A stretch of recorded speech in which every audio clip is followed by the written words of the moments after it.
Hello, this is Benjamin Allen with my Lab 3 demonstrations. I have a little bit of a head cold, so I'm going to try to get through this kind of quickly so I'm not sniffling and coughing over the video. So, this is task 1. Basically, this is really straightforward. Uh, we know it starts at 1515 cell 15. If the current cell doesn't have a wall in the direction of forward and it hasn't been visited, go to that cell, update the directions. If you can't go forward, then turn left and go forward, and that will get us through the maze. So it does get, I do make these a little bit more sophisticated as this goes on, but this one's just really easy. So I'll run this real quick. Print the position, and I have my cells from 0 to 15.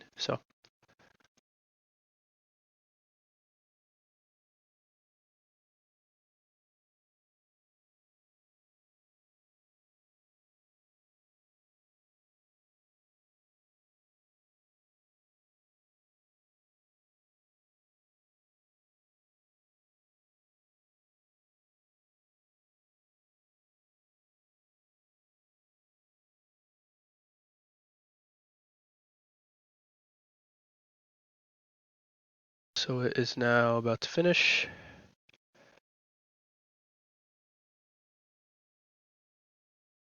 There you go. Next we'll do it with noise.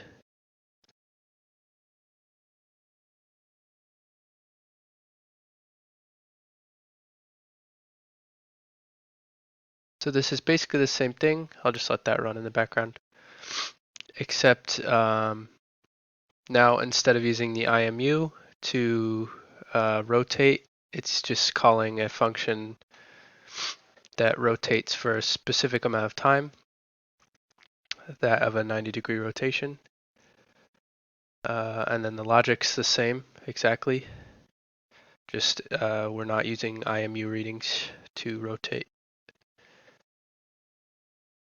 Let this go through.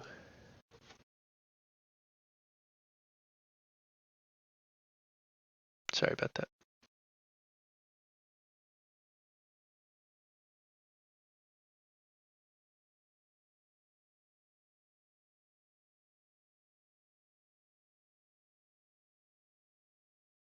It's about finished. Done. Okay. So these ones are really straightforward.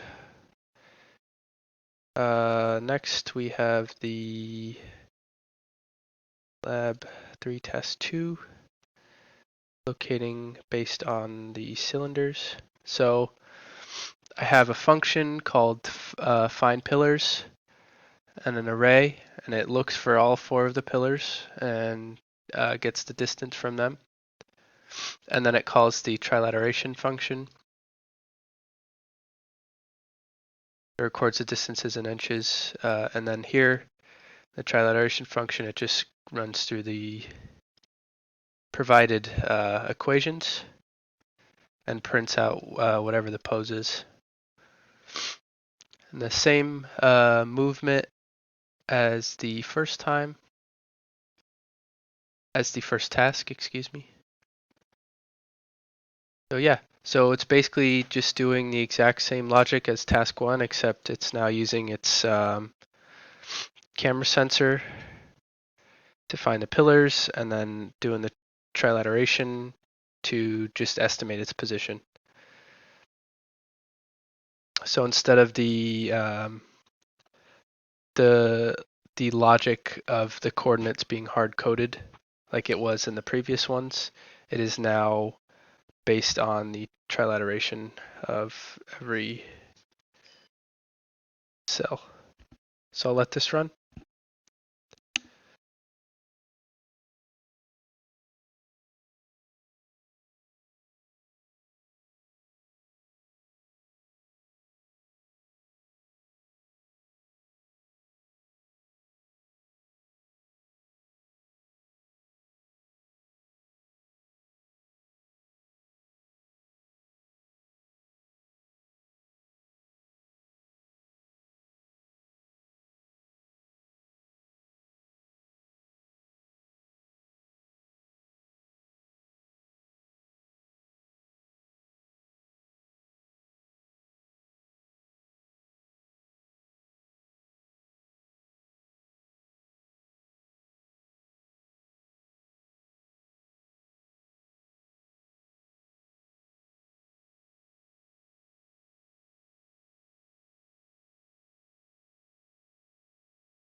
That's task 2.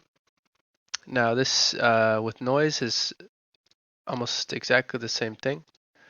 Since I'm using the camera to find the distances between the robot and the pillar, and I'm not using the IMU from, as with task 1, I'm just using the timing function to turn. So this will do the exact same thing.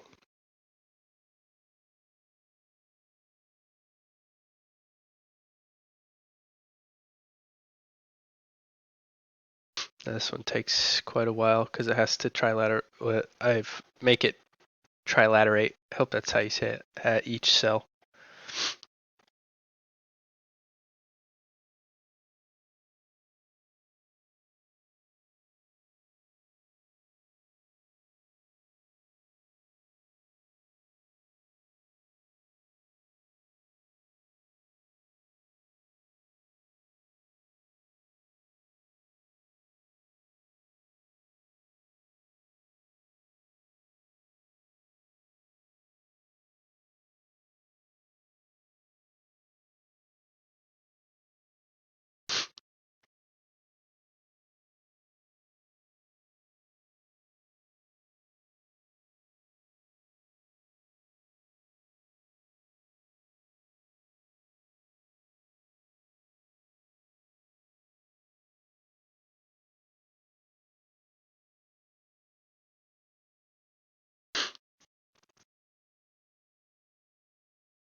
That's task 2 with noise.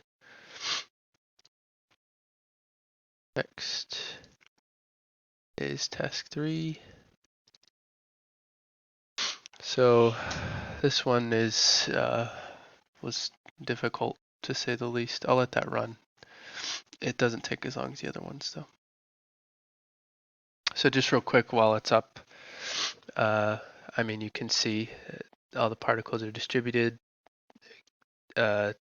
Distributes the particles to the best estimation, and then finally it's clear what cell we're in, and then from there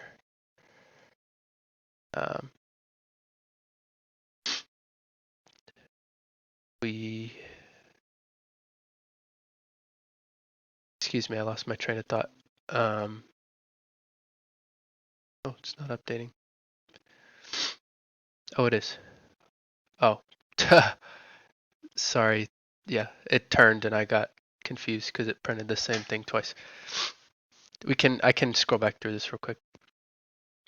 So this is functional, and I'll walk you through the logic. So you initialize a particle, you have a class particle, and here is initializing the distribution of particles over the grid. You measure the distance sensors, and if there's a wall, if you expect a wall and there is a wall, you return a 1, or excuse me, this is where you measure the wall, so you measure the wall with the distance sensor. If you expected a wall and you got a wall, this logic, same for each direction. And you multiply those probabilities, and you normalize them, and you redistribute.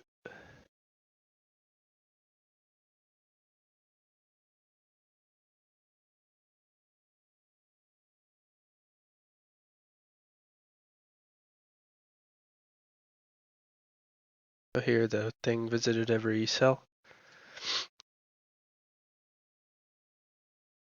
And then I'll take you through the logic of the movement. So basically, if you can turn right, unless your last motion was a turn. a right turn, excuse me. And then if you did turn, update your direction. Move the particles to all be in line with the direction you're facing. And then set your first right to 0 now. If you didn't turn right, move forward. Update your particles.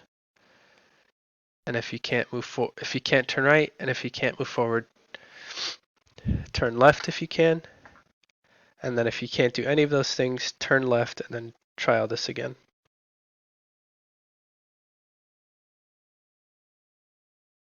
Yeah. And then with noise, click the wrong one. With noise, it's the same thing, except just account for noise in your sensor readings. And by doing that, you distribute particles less certainly. So as you can see, we can get a pretty good idea of where we are, but we could also be, near that cell. So that's kind of where the noise comes in. You're always distributing particles not exactly where your guess is, because you're accounting for possible noise that may be in the system.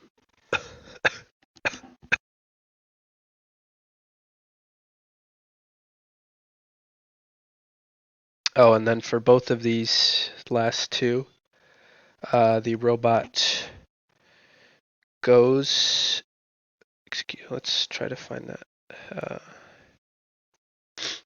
The robot. Sorry about this.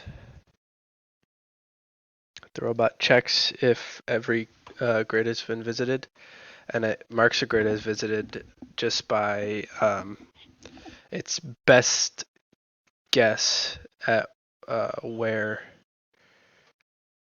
it's been, and its best guess is where the most particles are. So wherever the most particles are at any point, it marks that as done. And if all the places have been visited, then the robot finishes.